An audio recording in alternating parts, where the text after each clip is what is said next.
आज हम चर्चा करेंगे आने वाले समय में महाशिवरात्रि का पावन पर्व हमारे बीच में आ रहा है, जहाँ पर तमाम सनातन धर्म में भगवान शिव का पूजन किया जाता है। सज्जनों, शिव का पूजन समस्त भय व्याधियों का निवारण करता है।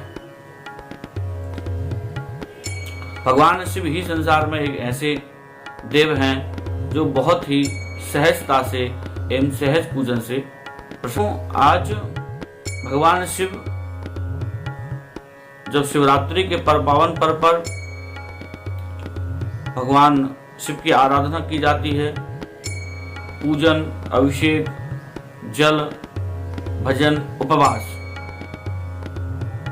इत्यादि जब कार्य किए जाते हैं तो मन में एक बहुत प्रसन्नता होती है। आज हम आपके सामने लेके आए हैं कि किस प्रयोजन से, किस माध्यम से और भगवान शिव की आराधना करेंगे तो उसमें आपको सफलता प्राप्त होगी। यदि हम मानसिक समस्या से ग्रसित हैं, हमारे जीवन में बहुत ही मानसिक स्थितियां खराब चल रही हैं, हमारा मन कहीं नहीं लगता है, मन में बहुत अजीब अजीब प्रकार के और ख्याल आते हैं, विचार चलते रहते हैं, मन की स्थिरता नहीं रहती, मन में हम बहुत ही अंदर कुछ ना कुछ चलता रहता है। यदि आपके अंदर भी यह स्थिति बनी है तो सिर्फ एक छोटा सा उपाय कीजिए, और शिवरात्रि का ही उपाय नहीं, एक किसी भी सोमवार के दिन इस उपाय को कीजिए और कुछ समय तक प्रत्येक सोमवार यह उपाय निरंतर चलने दीजिए।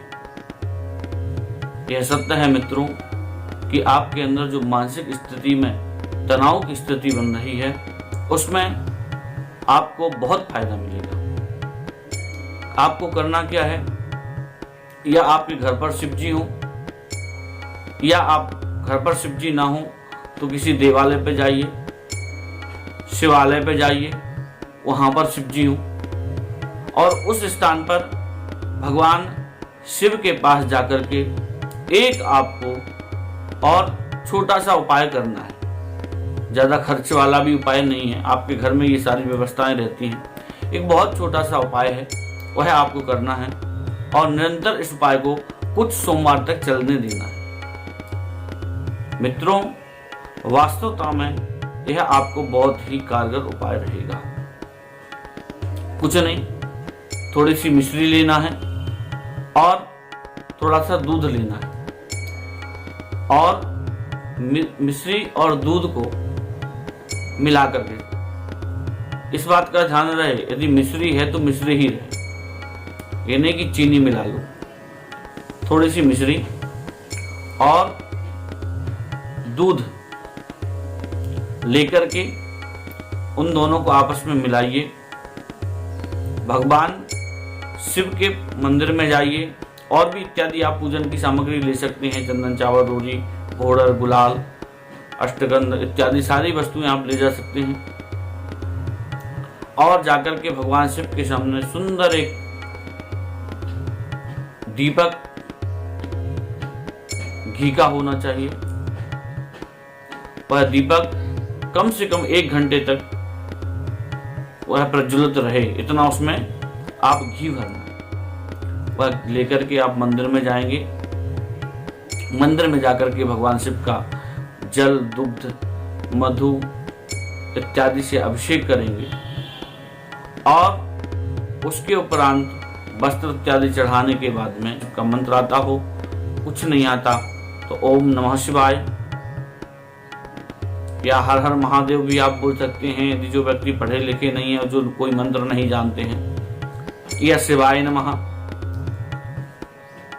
इस मंत्र को आप भगवान शिव के समीप जाकर के बोलिए, ध्यान करिए और भगवान से प्रार्थना करिए, प्रभु मैं आपकी शरण में आया हूँ, मेरी जो मना स्थिति है उसको आप संभालिए। स्नान कराइए।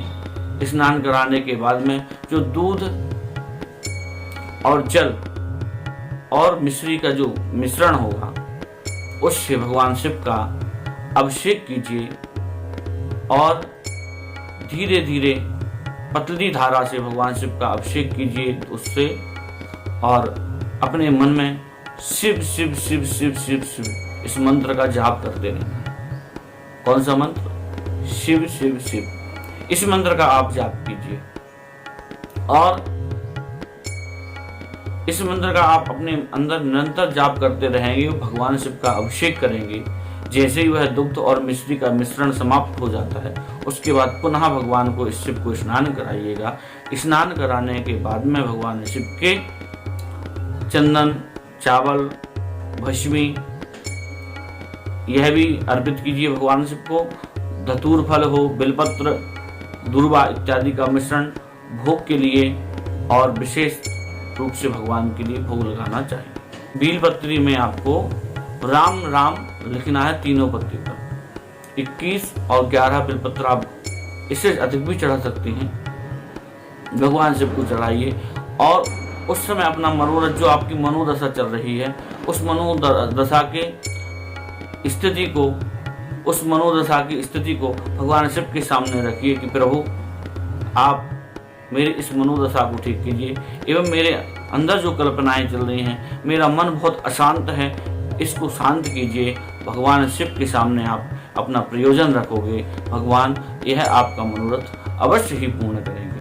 क्योंकि हमारे मन का कारक जो है चंद्रमा होता है, और जब हमारे मन में उथल पुथल मचती है, अनेक विचार आते हैं, तो वह स्थिति सिर्फ चंद्रमा के कारण होती है। और भगवान शिव के तो मस्तक पर चंद्रमा विराजमान है। जब आप शिव का पूजन करेंगे तो शिव के पूजन के साथ में चंद्र का भी अभिषेक हो जाएगा, वहां आपका चंद्रमा बलिष्ठ हो जाएगा। और जैसे ही आपका बलिष्ठ चंद्रमा होगा आपका मन लगने लगेगा, और मन जब लगने लगेगा तो आप बहुत सारे कार्य, मन यदि हम पढ़ाई के लिए जाते हैं पढ़ाई में मन नहीं लगता, नौकरी करने के लिए जाते हैं नौकरी में मन नहीं लगता, भागने को मन करता है, कोई कार्य करें वह उस कार्य को करने में मन नहीं लगता, तो आपके उस कार्यों में जो बाधा आ रही है उन बाधाओं का भी और मन में बहुत ही शांति का आप अनुभव करेंगे भगवान शिव की पूजा अर्चना करने से मित्रों। तो आने वाले शिवरात्रि पर या सोमवार के दिन इस उपाय को करने से भगवान शिव की कृपा प्राप्त होगी एवं आपके जीवन में जो समस्याएं आ रही हैं, मानसिक स्थिति आपकी बिगड़ रही है, उसमें सुधार होगा। हर हर महादेव।